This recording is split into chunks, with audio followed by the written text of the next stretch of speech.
Vamos iniciar a nossa programação desta tarde apresentando o último painel, o painel 4 desta tarde, com o tema Gestão, Rastreabilidade e Transformação Digital aplicada à metrologia.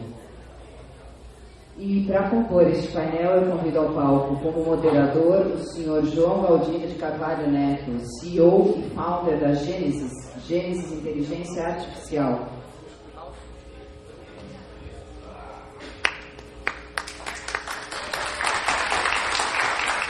Já apresentando, o João é graduado em Engenharia de Controle e Automação Mecatrônica, é professor de Inteligência Artificial na Unicamp, professor de Inteligência Artificial e Machine Learning na Unisal, especialista em Inteligência Artificial, Machine Learning e Deep Learning, é especialista em Engenharia Clínica pela Unicamp, especialista em Gerenciamento de Tecnologia de Informação em Saúde pela Unifei.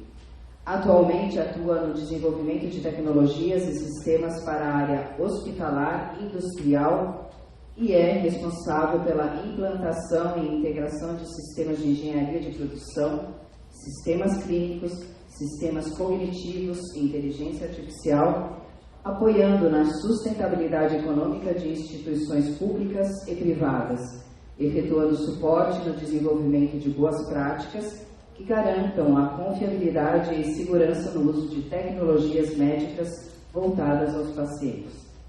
Seja bem-vindo, João. E como debatedores, eu convido o Sr. Alan Luiz França de Andrade, gerente de Engenharia Clínica, AFIP, Medicina Diagnóstica.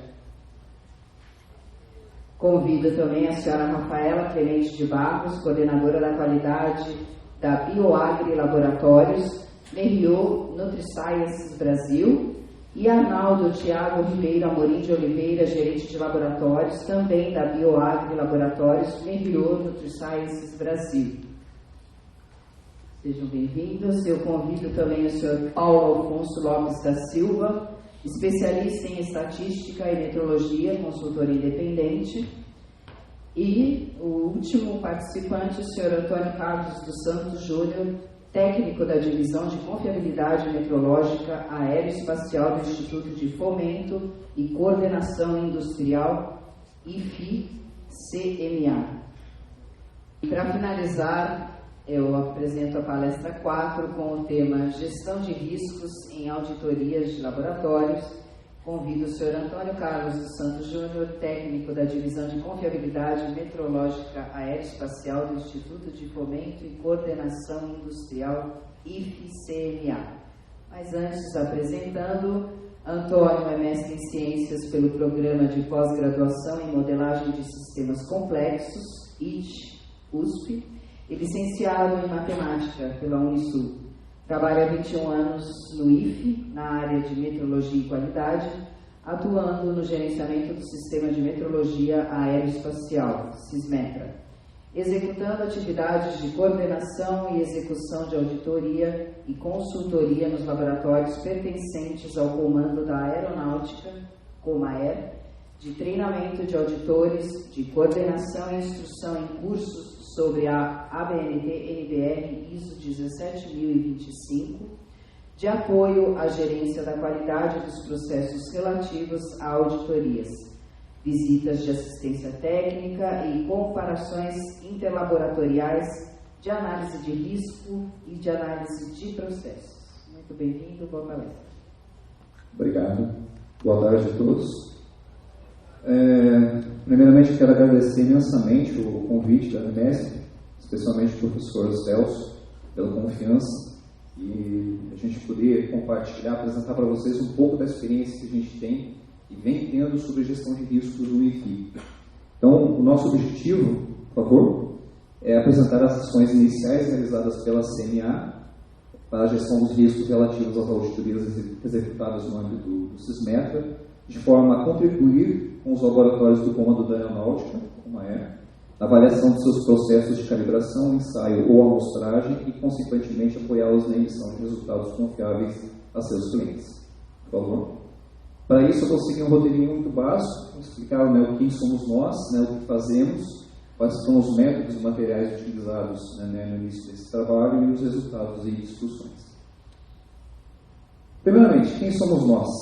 Então, nós viemos do DCTA, estamos pertencentes à estrutura hierárquica do DCTA, que é o Departamento de Ciência e Tecnologia Aeroespacial, que fica em São José dos Campos, São Paulo, cuja missão é desenvolver soluções científico-tecnológicas no campo do poder aeroespacial, a fim de contribuir para a manutenção da soberania do espaço aéreo e a integração nacional. Dentro do DCTA, temos o IFI, que é o Instituto de Fomento e Coordenação Industrial, cuja missão é prestar serviços e realizar pesquisas de tecnologia industrial básica nas áreas de normalização, metrologia, certificação e coordenação industrial para produtos e sistemas aeronáuticos, militares e espaciais, a fim de fomentar o desenvolvimento de soluções científicas e tecnológicas no campo do poder aeroespacial. Ou seja, uma missão alinhada com a missão do DCTA, que é o organismo maior.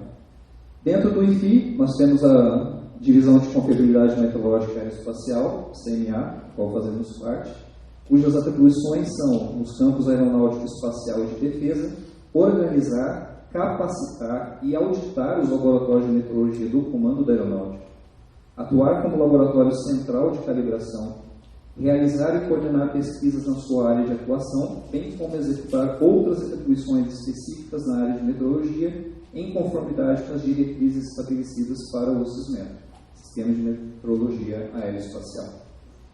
E atuar no gerenciamento do SISMETA, cujo órgão central é o DCTA. Por favor. Então, essa aqui é a concepção radial do SISMETA. Isso está presente numa normativa que a gente coordena, a gente elabora, revisa e coloca como regra, né, para todos os laboratórios do comando. O SISMETA basicamente é formado por dois campos, né, dois grupos, que são os elos e o órgão central. Os elos são os laboratórios, né, que definem um chamado nível operacional do sistema. O órgão central está inserido no chamado nível estratégico, e participa do órgão central a Coordenadoria de Meteorologia, cujo coordenador é o diretor-geral do Departamento de Ciência e Tecnologia Aeroespacial, hoje é um tenente brigadeiro Medeiros. E junto com a coordenadoria, né, formam os comandantes dos grandes comandos da aeronáutica formam aí essa coordenadoria que vão compor esse nível hierárquico. Além disso, assessoria técnica e de representantes dos órgãos setoriais. E o IFI faz parte do órgão central, né? A parte que nós vamos explicar aqui. Dentro da cadeia de rastreabilidade, né, por favor, essa é a nossa pirâmide, né, cadeia de rastreabilidade definida para o SISMETA. Então, nós temos ali na base da pirâmide os laboratórios de ensaio e os demais usuários do sistema, né, de metrologia no comando aeronáutico, ou seja, oficinas que fazem manutenção, temos laboratórios de ensaio que atuam em pesquisas aeronáuticas. Cabe lembrar que dentro do CTA nós temos, além do IFI, temos o IAE, Instituto de Aeronáutica e Espaço, o ITA, que é o instituto mais conhecido, né, do CTA, e o IPEV, né, entre outros. Então, a base da pirâmide são os usuários de metrologia. Então, o pessoal que usa pá química numa oficina para fazer manutenção, o pessoal que vai usar um material para um ensaio, para um determinado projeto do IAE, quem vai fazer inspeção em voo dentro do DCEA, Departamento de Controle do Espaço Aéreo, os SINDACTAs que fazem monitoramento do espaço aéreo, os instrumentos, né, que são utilizados ali. Então, a partir daí de cima, né, esses instrumentos são calibrados pelo chamado Laboratório Setorial de Calibração, LSC, cujos padrões são calibrados pelo nível chamado Laboratório Regional de Calibração, LRC, cujos padrões são calibrados pelo LSC, Laboratório Central de Calibração, cuja boa parte deles se encontra na nossa divisão, no CMA. Então, a gente tem na área de metrologia física, dimensional e elétrica. Especificamente, cabe uma menção aqui que o Laboratório de Metrologia Dimensional foi o primeiro laboratório a ser acreditado no Brasil, acreditação número 01. Temos um representante aqui, o seu gerente técnico do laboratório. E a partir daí a gente segue a cadeia de estabilidade definida no país. Nós vamos ter aí alguns padrões nossos calibrados pelo IMETRO ou por outros laboratórios também atualmente acreditados, e aí até a rastreabilidade ao BIPM. Então, aí nós temos rastreabilidade, a partir daí para baixo, né, do BIPM, nós temos a disseminação dentro do comando aeronáutica, e realizamos esse processo de comparabilidade entre os demais laboratórios. Por favor. Então, só para vocês terem uma ideia, esse mapa aqui não é o mais atualizado, a gente está no processo de atualização dele, mas é para vocês terem uma ideia da localização geográfica desses laboratórios, dos laboratórios de calibração. Então, nós temos 3 laboratórios central, né, no nível central, 5 no nível regional e 21 no nível setorial. Nós estamos mostrando aqui laboratórios de ensaio. Né? Uma última estimativa que nós tivemos dentro da CPA, se não me engano, está por volta de 100 laboratórios de ensaio, mais ou menos 100. A gente precisa fazer uma nova avaliação, uma nova pesquisa para ter uma ideia melhor. Né? Então, nós temos laboratórios espalhados pelo Brasil todo, só que, diferentemente do que já foi apresentado aqui anteriormente, o nosso sistema de gestão é só o da CNA. Então, nós coordenamos, nós gerenciamos, né? Nós temos aqui a Michele, que é a gerente da qualidade, o sistema de gerenciamento e o sistema de gestão dos laboratórios da CNA possuem uma documentação única. Os demais laboratórios, cada um tem o seu sistema de gestão, mas calcados na normativa definida para o SISMED. Então, um dos pontos que é colocado para o SISMED é que todo laboratório de ensaio e calibração tem que ter implementado a 17025. Né? Embora não seja um regulamento, seja uma norma de consenso que a gente sabe, dentro do SISMED é definido, entre aspas, como um regulamento de se ter a 17025. Mas aí cada um tem o seu, ainda que não haja mais exigência, né, do manual de qualidade, o pessoal tem cada um o seu manual, nós temos o nosso manual da qualidade. Então, eles têm uma documentação e nós, dentro dessas atividades que realizamos, né, além das auditorias, que é o que a gente vai tratar aqui, nós tratamos na parte de normalização, ou seja, a gente elabora e coordena a revisão das normas que definem a estrutura do sistema, normas técnicas que atuam como um procedimento, né, parte de procedimentos que são utilizados nos laboratórios. Coordenamos programas de comparação interlaboratorial para os laboratórios do sistema, e fazemos consultoria também, que é a chamada visita de assistência técnica. Então, a gente faz uma consultoria e sempre esclarecendo que as nossas auditorias são de primeira ou segunda parte. Então, as auditorias que nós fazemos no âmbito do DCPA são as auditorias internas, que visam atender o requisito 8.8 da 17025, e dos demais laboratórios espalhados pelo Brasil, a gente tem uma auditoria de segunda parte, baseada também na 17025 e demais normativas do sistema.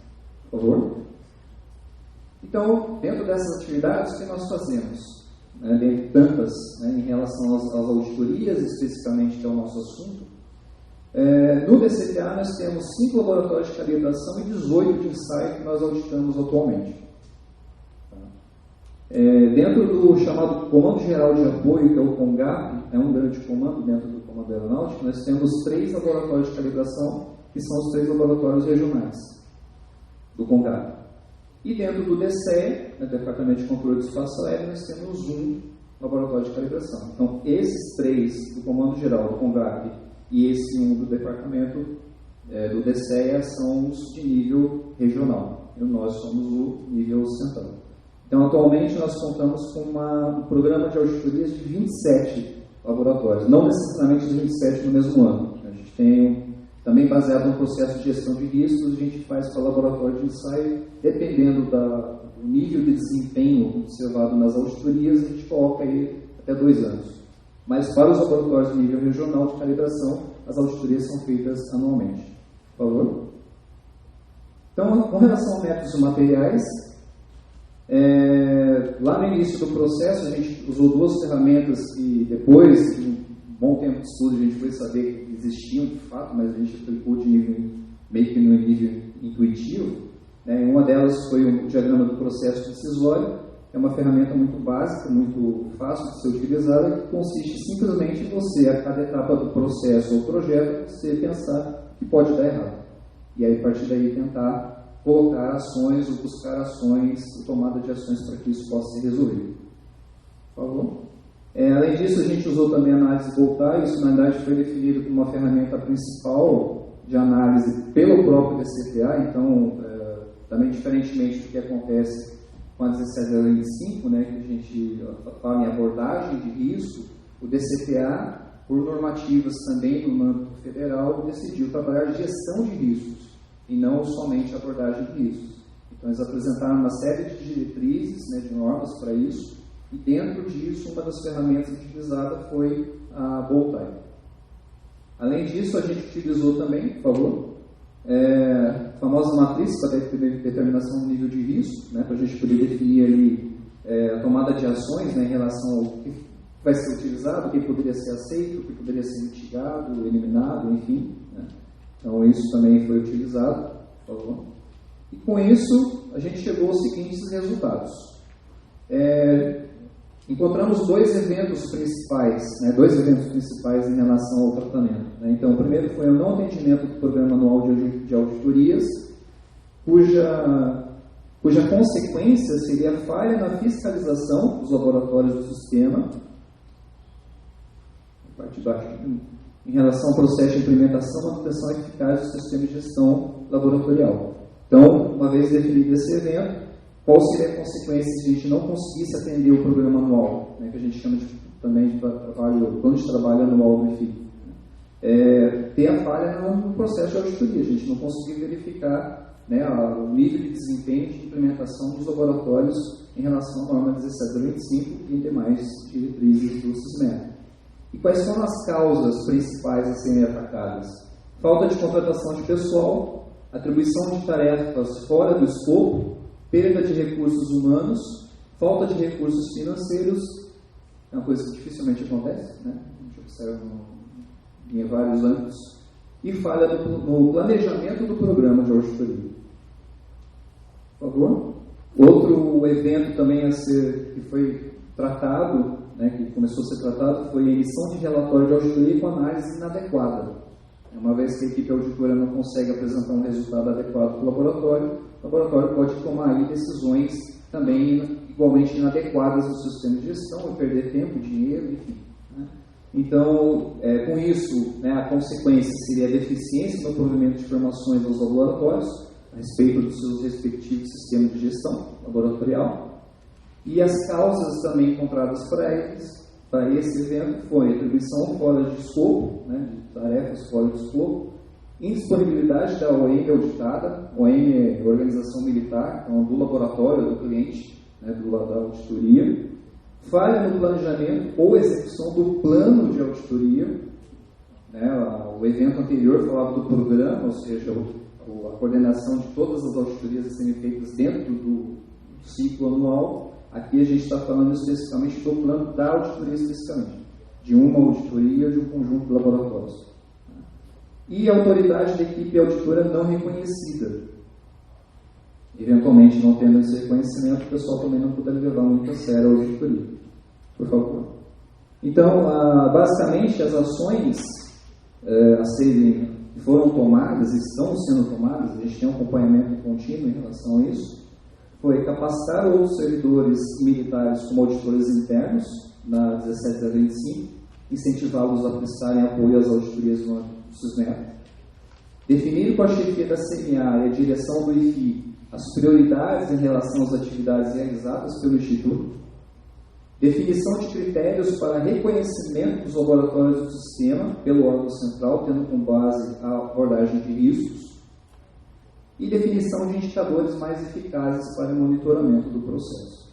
Em relação ao nível de reconhecimento, em 2021, a gente revisou uma norma técnica de sistema, uma NTS 9-025, que ela padroniza o sistema de auditoria no SISMET.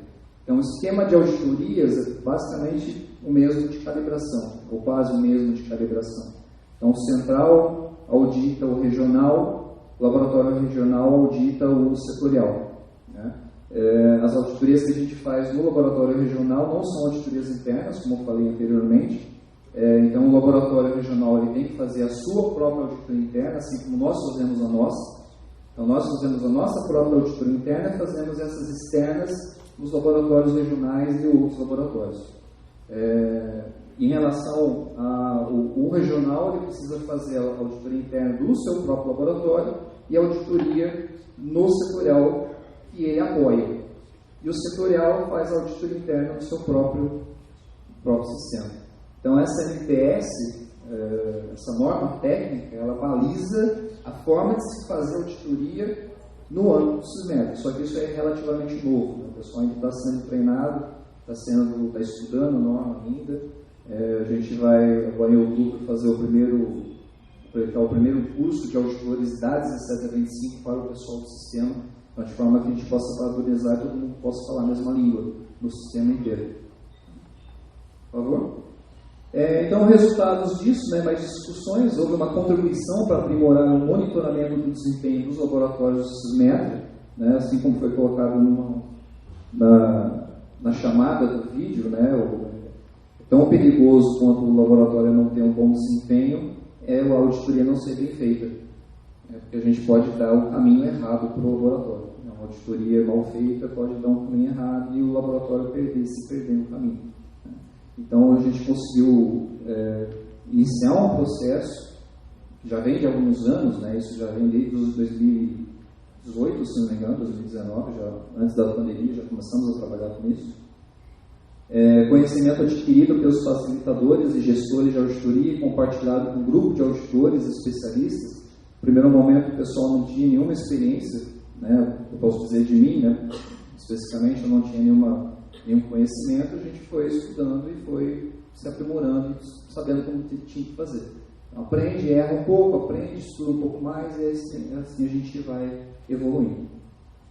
Redução da quantidade de não conformidades relatadas devido ao foco em situações que efetivamente poderiam afetar negativamente os resultados emitidos pelos laboratórios. Isso vem ao encontro da própria essência da 17025 na sua atualização.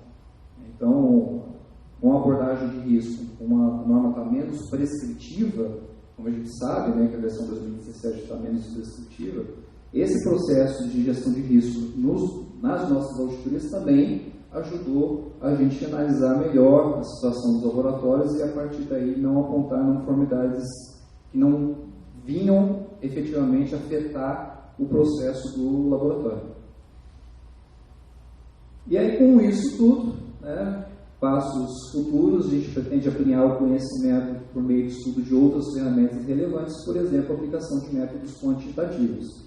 Até então, a gente trabalhou com métodos qualitativos, né, usando métodos empíricos, o conhecimento que a gente tem do sistema, conversar com auditores, trocar informações, trocar ideias, saber como é que é o andamento da auditoria, e a partir daí que a gente conseguiu ganhar uma experiência, um pouco mais de maturidade, a gente trabalhar com métodos mais quantitativos e eu ter um pouco mais de informações mais bem definidas, mais bem elaboradas. Por favor. Bom, esses são os nossos contatos, né, da subdivisão de qualidade laboratorial, da qual eu participo, e da subdivisão de capacitação laboratorial, que é a subdivisão que cuida das auditorias, debates e comparações interlaboratoriais. Vamos ficar aí até quinta, né, se o pessoal tiver curiosidade, conversar um pouquinho mais, estaremos aqui disponíveis. Obrigado. Muito obrigada pela apresentação. Vou passar a palavra ao moderador, seu João, para iniciar o debate, abrir para a plateia as perguntas. Bom, pessoal, vou fazer uma provocação aqui, né? Vocês viram que a gente participou de várias palestras, desde inteligência artificial, laboratório todo integrado com gestão de qualidade, análise de risco e processo, inovação tecnológica e chat GPT. Uma provocação para todos aqui. Pontos interessantes. Monitoramento de processo, risco e um profissional extremamente qualificado. Isso sempre vai existir no mercado. Vamos abrir as perguntas. Opa! Amigo de azul.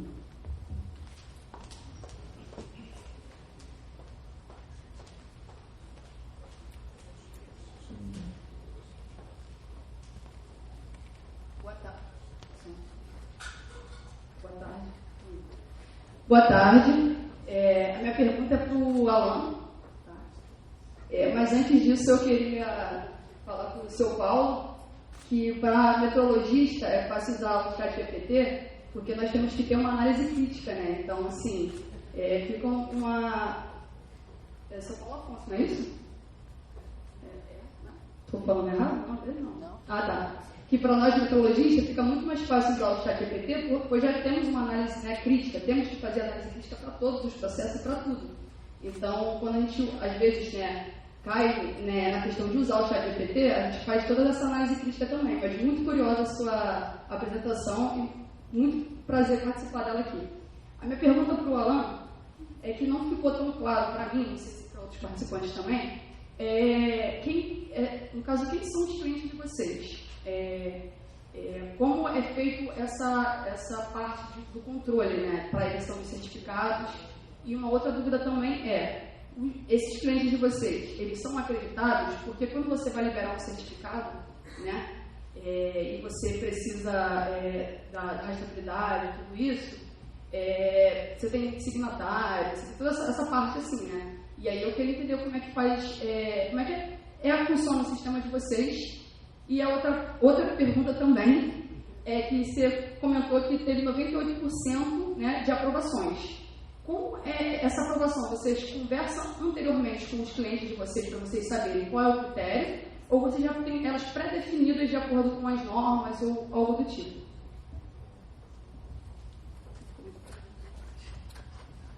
O que ficou claro é que, diferente da maioria de vocês, eu sou o cliente. Eu sou o usuário dos equipamentos calibrados.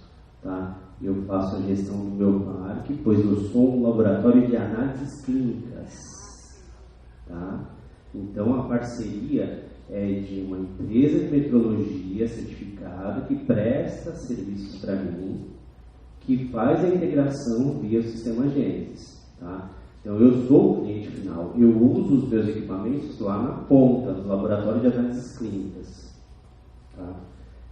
A rastreabilidade, sim, o contrato é com uma empresa que possui rastreabilidade metrológica. E tinha mais uma pergunta? Legal, obrigado. Pessoal, mais alguma pergunta?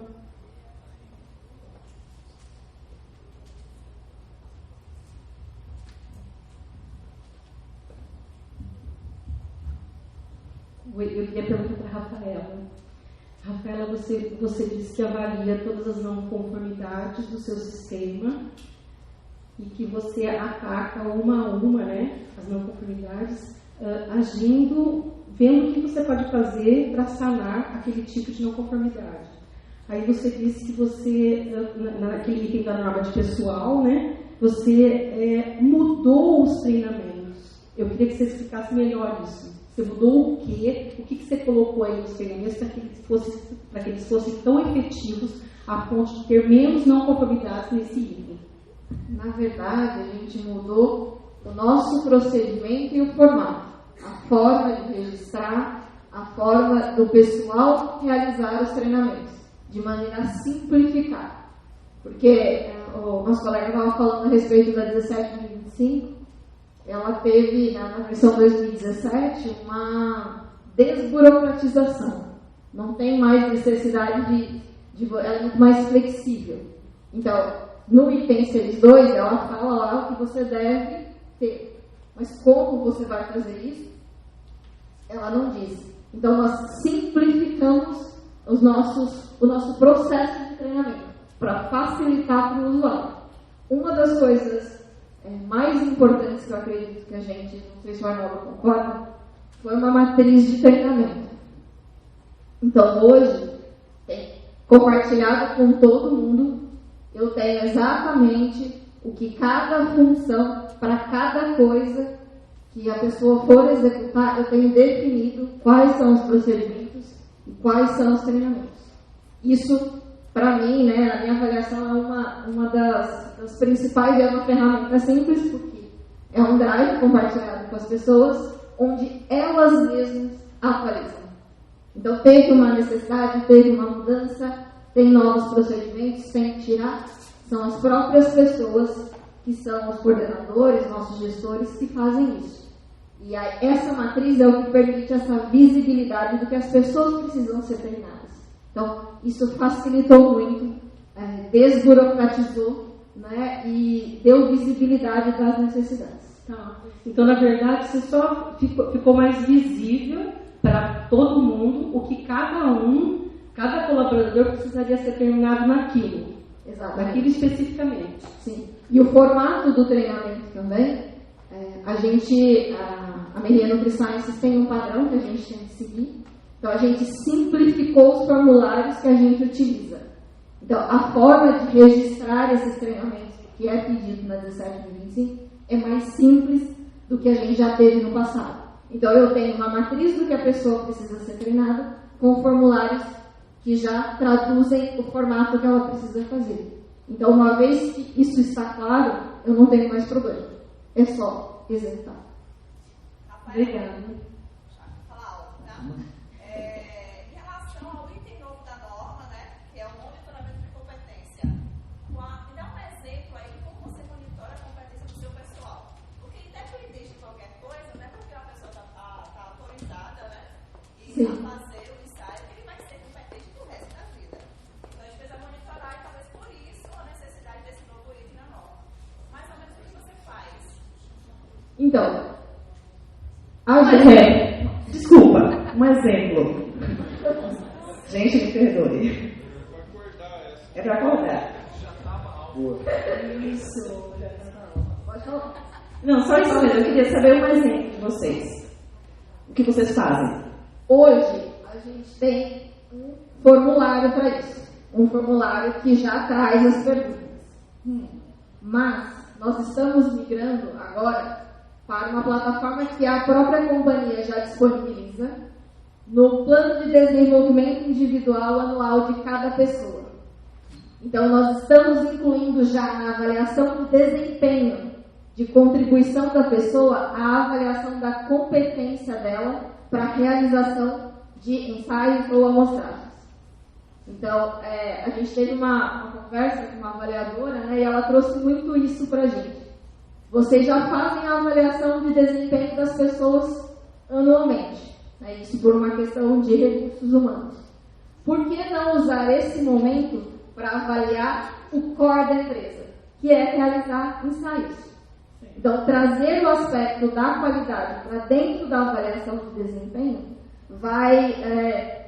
a palavra que eu queria usar não é obrigar, mas é obrigar, né, todos os nossos colaboradores, incluindo os gestores, passam por essa avaliação. Então, nesse momento, a gente já, a partir desse ano, a gente já faz quais são as diretrizes a respeito do que a gente espera em termos de qualidade, em termos de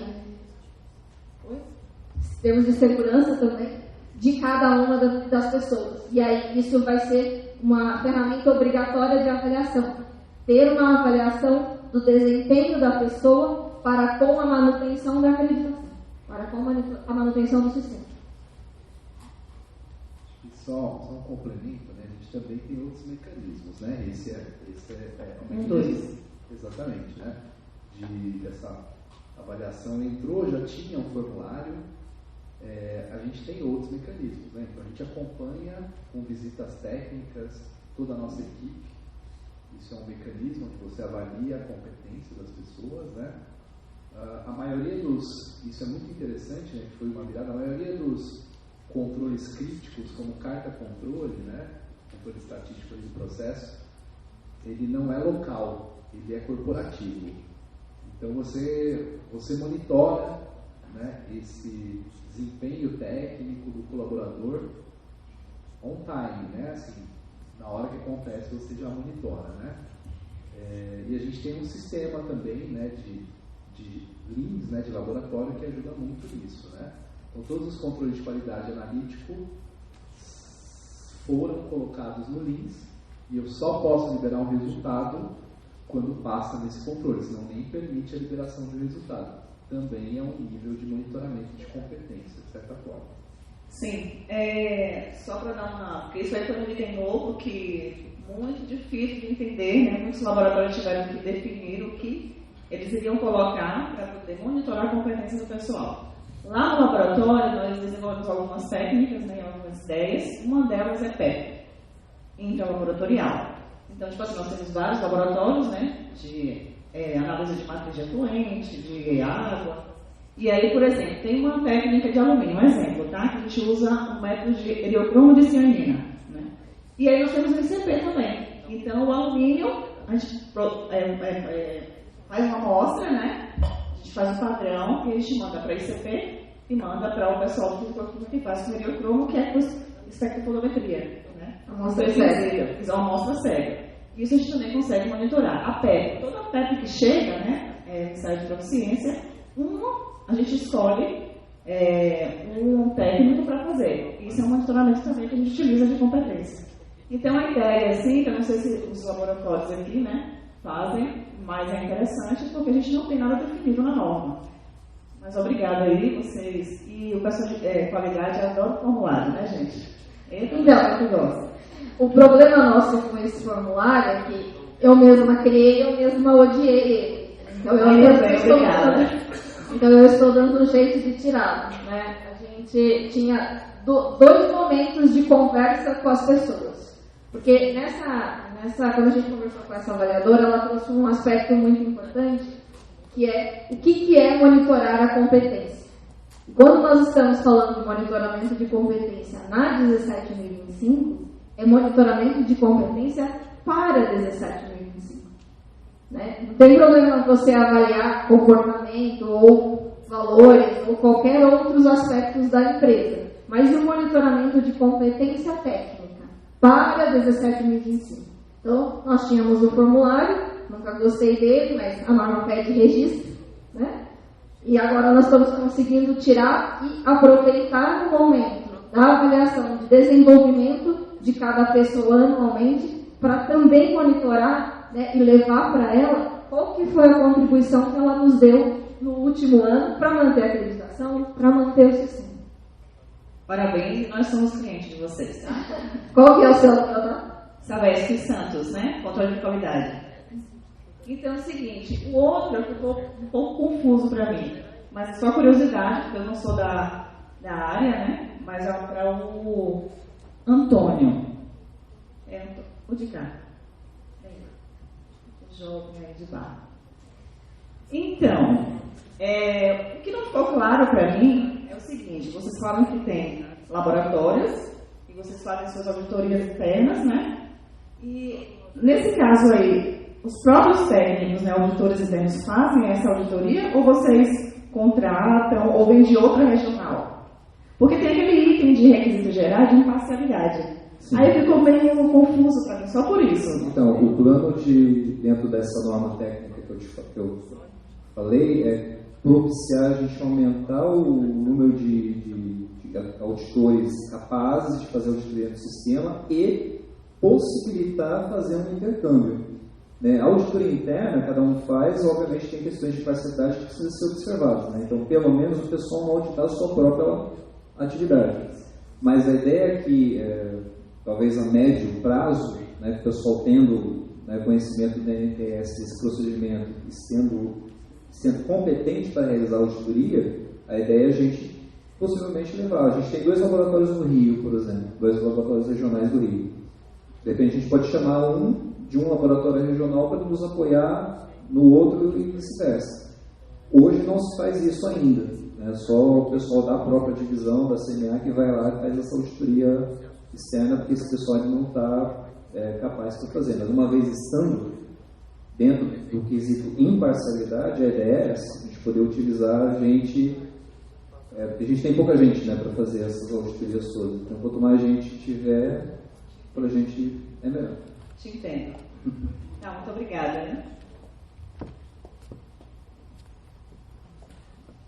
Pessoal, tem tempo para mais alguma pergunta? Mais uma.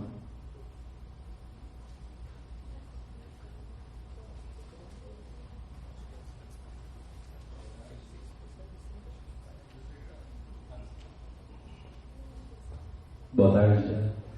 William, do Instituto de Pesos e Medidas. Minha pergunta para a Rafaela e para o Arnaldo.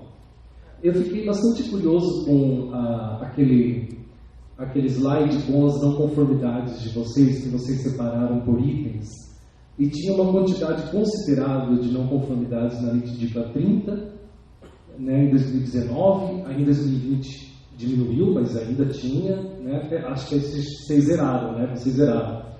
Eu gostaria que vocês comentassem o que aconteceu. Vocês tiveram algum problema de encontrar laboratórios acreditados? para fornecer rastreabilidade metrológica para vocês?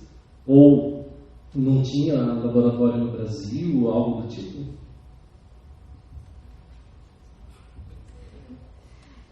Na verdade, dificuldade não necessariamente porque a área ambiental a gente até tem uma fartura, vamos dizer assim, de material de referência. Era de entendimento da necessidade do uso. Se eu tenho, né, isso é uma política da CEGEP, né, se eu tenho calibração RBC, se eu tenho material de referência certificado, por definição eu tenho que usar.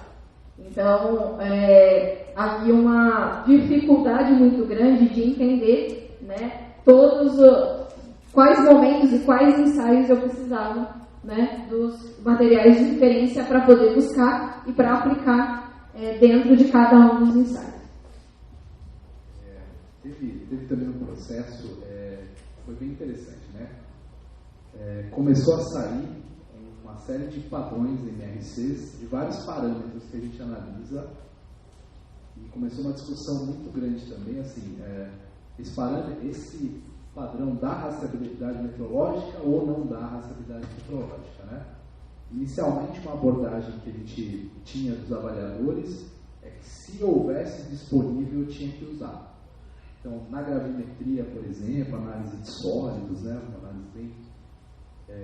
análises microbiológicas, DBO, né? Então, só para citar alguns exemplos, começou a aparecer disponível no mercado um material de referência certificado e havia um entendimento ali naquele momento que eu deveria utilizar, isso virou na conformidade e mais adiante, né, concluiu-se que, por exemplo, que dá a rastreabilidade na gravimetria é a balança, não um padrão que você passa, você rastreia o que aonde, né? Então esse é um exemplo também, né?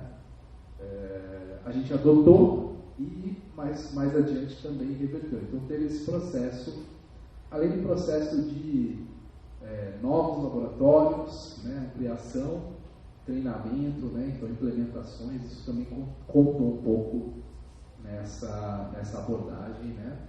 Mas esse período aí inclusive hoje ainda tem alguns em discussão, vai ser a discussão de quinta-feira, né? Mas o material de referência certificado, onde usar, qual usar, né? Aquele que te dá realmente uma rastreabilidade ou aquele que, seria bom se você usar, mas ele funciona mais como um MR do que um MRC, né? É um pouco nesse sentido também, a gente teve que amadurecer junto até com os avaliadores nesse aspecto, tá? E a rastreabilidade metrológica sempre existiu, mas na versão 2017, a RIT 30 passou a ser aplicada como não conformidade. Então, lá no 2005 era muito difícil porque não tinha nem dos avaliadores um amadurecimento sobre o uso, né, como é que você usava o material de referência certificado. E aí veio a 17034, né, que era ISO HI 34, ela virou ISO 17034, veio a 17025 2018, 2017, e aí isso daí passou, né, um olhar muito mais criterioso para, tem material de referência certificado, tem que usar. E aí a gente foi amadurecendo isso, e hoje, realmente, a compra do material de referência, né, ter isso, avaliar isso, a gente não tem mais esse aspecto de dúvida, né, a gente já amadureceu. Pessoal, você vê que o painel está interessante, né? É para mim também? Temos tempo? Mais uma?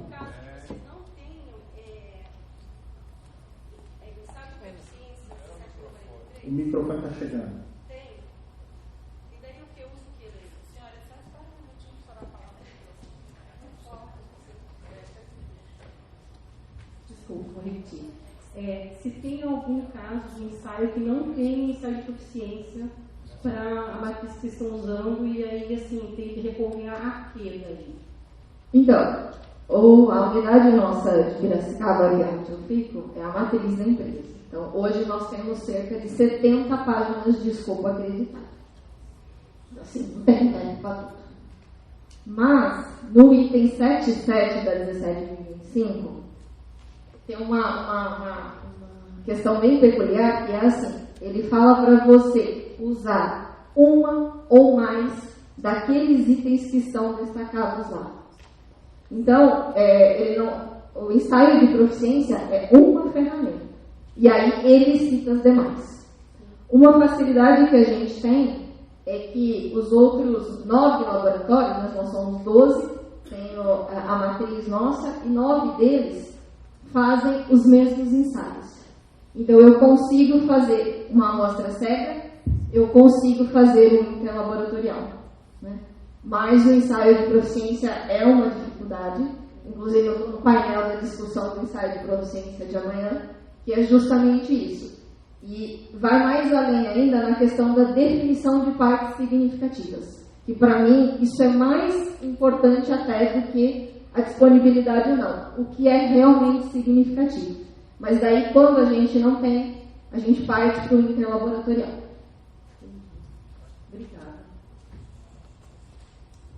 Bom, pessoal, fazer um fechamento, agradecer a todos, tá?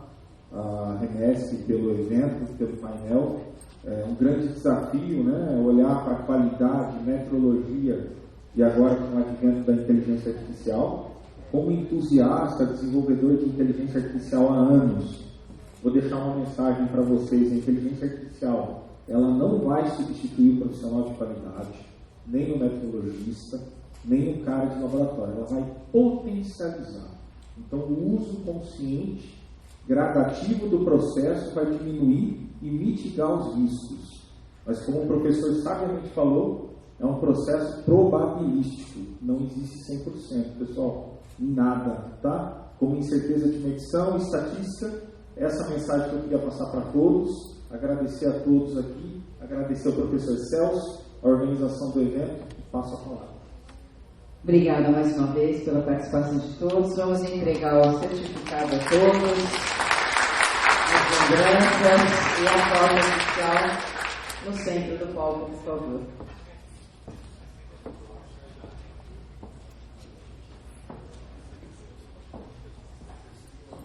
Joãosil.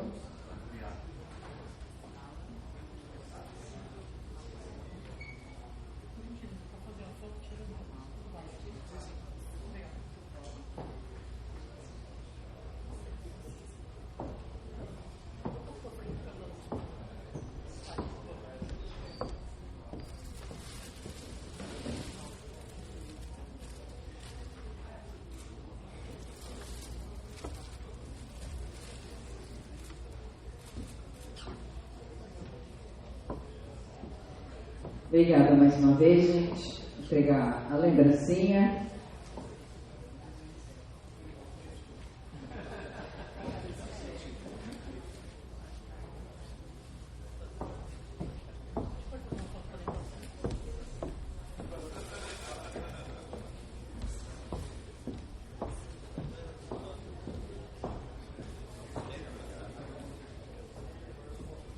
Bom, mais uma vez, obrigada a todos. Nós encerramos o dia de hoje. E esperamos revê-los amanhã, no segundo dia do Equalab 2023. Desejamos um ótimo descanso. Até amanhã e boa noite.